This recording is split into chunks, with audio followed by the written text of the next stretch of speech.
Bapak Ibu, saudara-saudariku sekalian, juga anak-anak yang diberkati Tuhan, kita merenungkan firman Tuhan dalam tema saling menegur sebagai keluarga.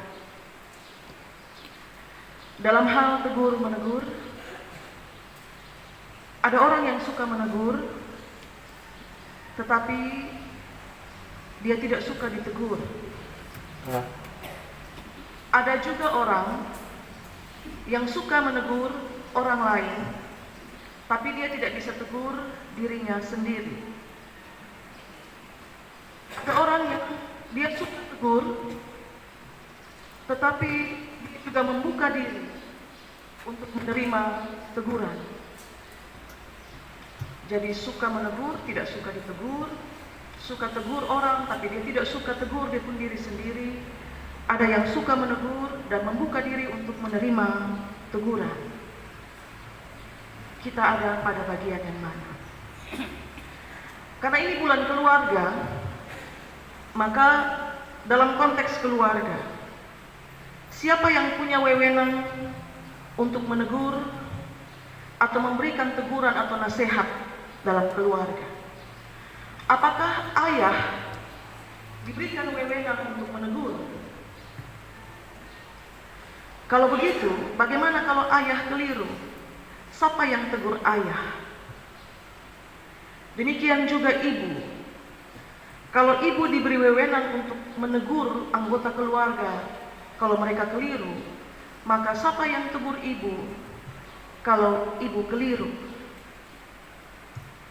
Kalau orang tua sebagai yang melahirkan dan anak-anak sebagai yang dilahirkan, maka dapatkah anak-anak menegur orang tuanya? Dapatkah seorang muda menegur seorang tua?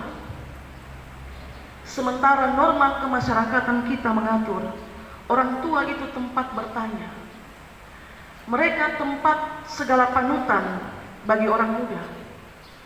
Bagaimana seorang muda dapat menegur mereka kalau mereka keliru? Kepada Timotius yang muda, Paulus menasehati begini. Timotius, kalau dalam persekutuan ada orang tua laki-laki yang berbuat keliru, jangan keras terhadap dia, tapi tegur dia sebagai bapa. Yang kedua, kalau dalam persekutuan ada saudaramu, ada orang muda yang membuat kekeliruan, jangan keras terhadap dia, tetapi tegur dia sebagai saudara.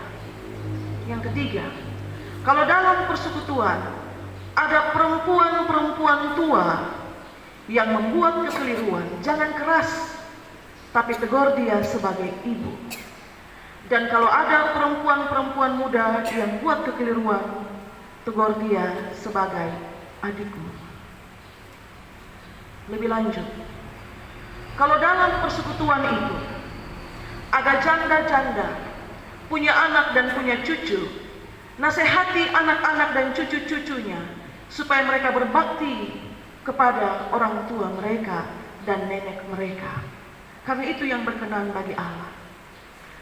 Kalau dalam persekutuan ada janda-janda yang benar-benar janda, dalam artian suaminya mati, tidak ada anak, tidak ada cucu, dia benar-benar janda, nasihati janda itu supaya dia menaruh seluruh kepercayaannya kepada Tuhan dan tetap memelihara permohonan dan doa siang dan malam. Tapi kalau dalam persekutuan ada janda-janda yang hidup bermewah-mewah, berlebih-lebihan, nasihati dia supaya dia jangan berbuat demikian, karena itu menjadi gambaran sebenarnya dia sudah mati walaupun dia masih hidup.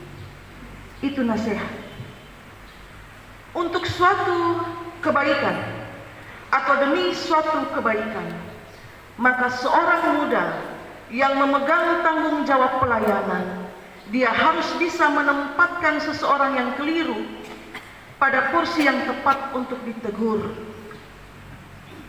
Kalau ada satu orang laki-laki tua salah, keliru, buat kesalahan, buat dosa, tempatkan orang laki-laki tua itu yang dipanggil sebagai bapak itu pada porsi yang tepat untuk tegur dia secara manusiawi.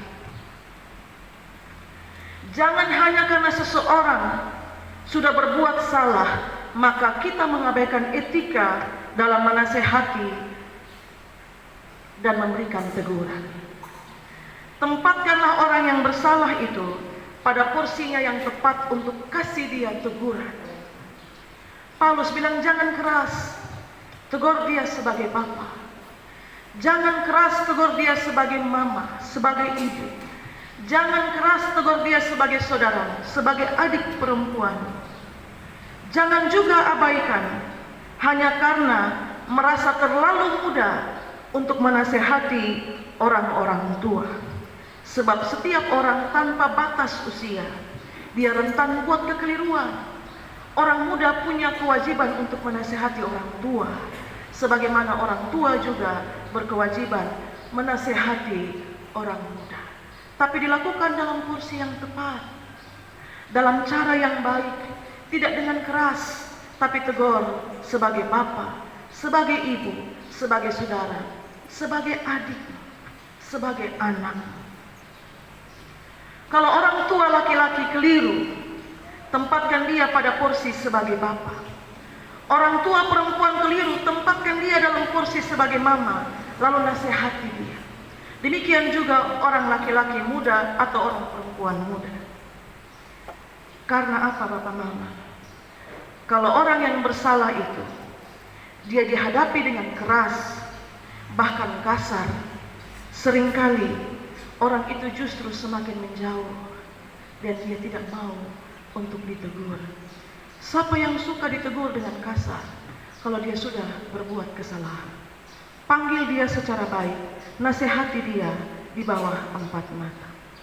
Firman Tuhan hari ini sejatinya mengajari kita, jangan terlalu keras menghadapi seseorang, apalagi jika seseorang itu didapati sudah berbuat kekeliruan. Kita tidak selalu ada sama-sama dengan dia. Yang kedua, kita tidak tahu pergumulan apa yang dia punya sampai dia buat kekeliruan itu. Maka bersikap keras ketika kita mendapati dia keliru hanya akan membuat dia semakin menjauh. Karena itu penting untuk menempatkan seseorang yang keliru pada porsi yang tepat, yang sangat manusiawi untuk dinasihati. Karena dalam banyak kasus justru itu memberikan efek perubahan ketimbang melihat dia sebagai musuh dan menghadapi dia dengan sangat-sangat keras. Firman Tuhan pagi ini juga mengajari kita bukan hanya bagaimana menempatkan seseorang pada porsi yang tepat untuk ditegur, tapi firman Tuhan juga ajar kita untuk menempatkan diri sebagai seorang yang pantas untuk didengar. Tempatkan dirimu sebagai orang yang pantas untuk didengar. Bahwa kalau saya mau menegur ini orang tua laki-laki yang keliru, saya harus menempatkan diri saya sebagai orang yang pantas untuk bapak ini dengar, saya punya teguran. Untuk mama ini dengar, saya punya teguran. Untuk saudara laki-laki ini dengar, saya punya teguran. Untuk saya adik perempuan ini dengar, saya punya teguran. Itu penting, sebab beberapa orang suka memberikan nasihat, tapi pada satu sisi dia tidak mau dinasehati. Menempatkan seseorang yang sudah keliru pada porsi yang tepat, lalu menempatkan diri sebagai orang yang pantas untuk didengar, akan menolong terjadinya perubahan. Itulah sebabnya kenapa Paulus bilang, hadapi atau tegur orang tua sebagai bapa, sebagai ibu, sebagai orang muda, sebagai adik-adikmu. Tadi di awal renungan saya memberikan pernyataan. Ada orang suka menegur, tapi juga ada orang yang tidak suka untuk ditegur. Ada orang suka tegur orang lain, tapi dia tidak mampu untuk tegur dirinya sendiri. Ada orang suka tegur, tapi sejalan dengan itu, dia juga buka diri untuk menerima teguran. Maka sesungguhnya Bapak Ibu, setiap orang itu bisa menjadi penasehat, tapi pada sisi yang lain, dia juga harus terbuka dan berusaha untuk dinasihati. Amsal pasal 10 ayat 17 menulis begini. Siapa mengindahkan didikan menuju jalan kehidupan, tapi siapa mengabaikan teguran, dia tersesat. Jalannya tidak jelas. Yang menerima teguran, dia pun jalan jelas menuju kehidupan. Tapi yang tidak suka menerima teguran, jalannya sesat, tidak tahu kemana jalan yang harus dia tempuh. Hari ini kita sudah belajar bagaimana saling menegur sebagai keluarga. Supaya ada saling menegur, maka kalau seseorang bisa menegur, maka dia juga harus membuka diri untuk bisa ditegur, supaya saling menegur itu terjadi. Selamat hari Minggu Bapak Ibu sekalian. Tuhan berkati kita dengan firman-Nya. Amin.